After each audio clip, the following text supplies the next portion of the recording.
ठंडी हवा में एक छोटी सी चिड़िया टीनो अपने लकड़ी के स्टॉल के पास खड़ी आवाज लगा रही थी। आ जाओ, गरम गरम कंबल ले लो। ये कंबल आम नहीं थे, ये उसके अपने हाथ से बने हुए कंबल थे जो पुराने कपड़ों और ऊन के टुकड़ों से बुने गए थे। जंगल के दूसरे कोने में कोवी चिड़िया की दुकान थी, जहाँ मशीन से बने रंगीन फैक्ट्री वाले कंबल मिलते थे। सब बच्चे और परिंदे वहीं से खरीदते क्योंकि वो नए और फैंसी दिखते थे।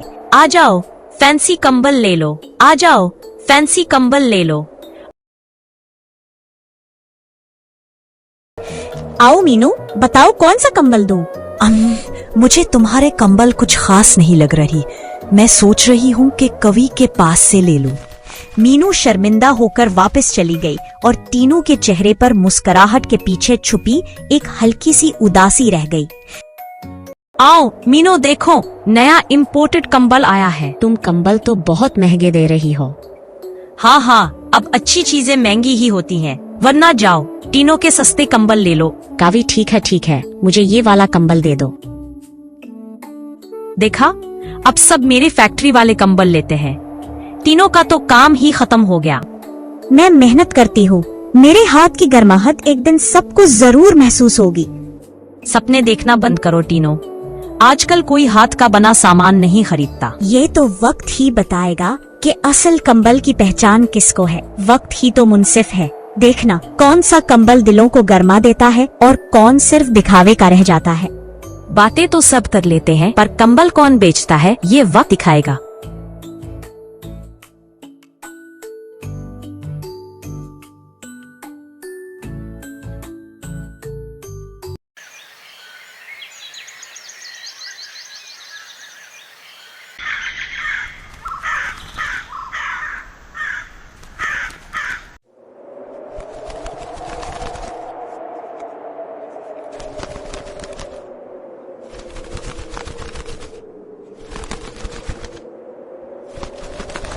इसी दौरान एक परदेसी चिड़िया उस बर्फीले जंगल में पहुंची। मुझे सबसे गर्म कंबल दिखाओ। रुको जरा, मैं मेकअप कर रही हूँ, 2 घंटे लगेंगे। क्या? लेकिन तुम मेकअप कर रही हो और ग्राहक इंतजार करे? अगर तुम्हें ग्राहकों की परवाह नहीं तो ठीक है, मैं किसी और से ले लूंगा। तो जाओ किसी और से खरीद लो। ऐसे रवैये वाले से तो कोई चिड़िया कुछ नहीं खरीदेगी। जा, देखती हूँ कहाँ मिलेंगे मेरे जैसे कंबल। कोवी अपनी गुरूर में डूबी हुई थी। उसने परदेसी चिड़िया को टाल दिया, जैसे उसकी जरूरत कोई माना न रखती हो। परदेसी चिड़िया दिल बर्दाश्ता होकर वहां से चली गई। चलते चलते वो जंगल के दूसरे किनारे पर पहुंची, जहां बर्फ के बीच टीनो अपने छोटे से स्टॉल पर बैठी थी। वाह, ये कंबल तो बहुत खूबसूरत है। तुमने खुद बनाए हैं? हाँ, ये मेरे हाथ से बने हैं। हर धागा मेहनत और प्यार से बुना गया है और इनमें कॉटन और ऊन दोनों हैं, इसलिए बर्फ में भी गर्म रहते हैं। वाकई, हर धागा इतना नरमी से बुना है, महसूस होता है जैसे हाथ की गर्मी उसमें कैद हो। बहुत खूब, मुझे ऐसे 100 कंबल चाहिए 5 दिन के अंदर। क्या 100 कंबल का ऑर्डर? मुझे अपने जंगल वापस जाना है, एक भी कम हुआ तो नहीं लूंगा। उसके कंबल सादा मगर मोहब्बत से भरे हुए थे। परदेसी चिड़िया को वो कंबल पसंद आए। उसने एक बड़ा ऑर्डर दिया, 100 कंबल 5 दिन में। ये तीनों के लिए बहुत बड़ा मौका था। लूंगा। ठीक है, मैं वक्त पर पूरा कर दूंगी।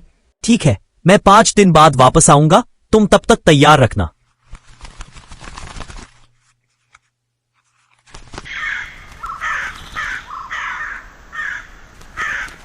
तीनों ने दिन रात मेहनत की, न सही से खाया न सोई, बस बर्फ में बैठी कंबल बुनती रही। हर धागे के साथ उसका यकीन मजबूत होता गया।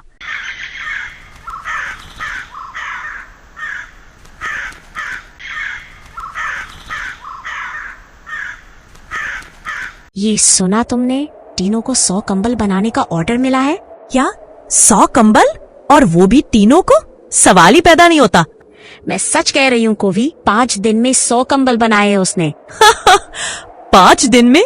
हाथ से? ये बात तो बिल्कुल वैसी है जैसे अंधे के ख्वाब में रोशनी। हाँ, सच कह रही हूँ।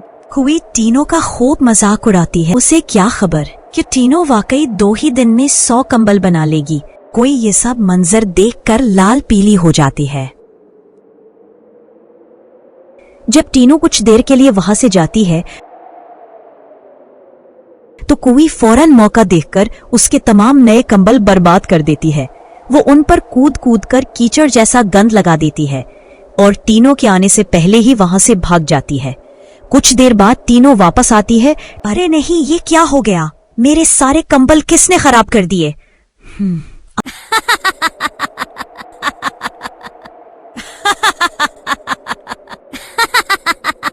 अब मैं क्या करूं?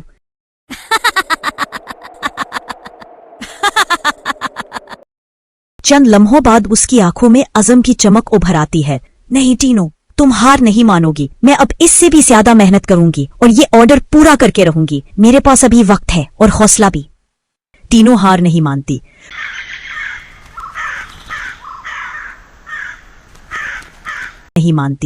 वो दिन रात जागकर नए कंबल बनाती है।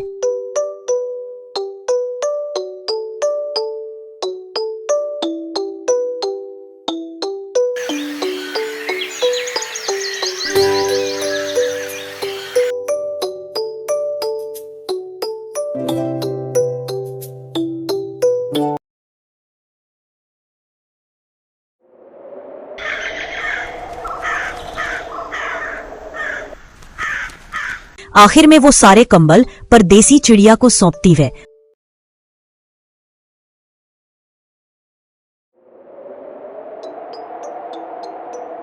ये कैसे हो गया? उसने वाकई ऑर्डर पूरा कर लिया। बर्फ तो पिघल गई मगर मेरा गुरूर जम गया।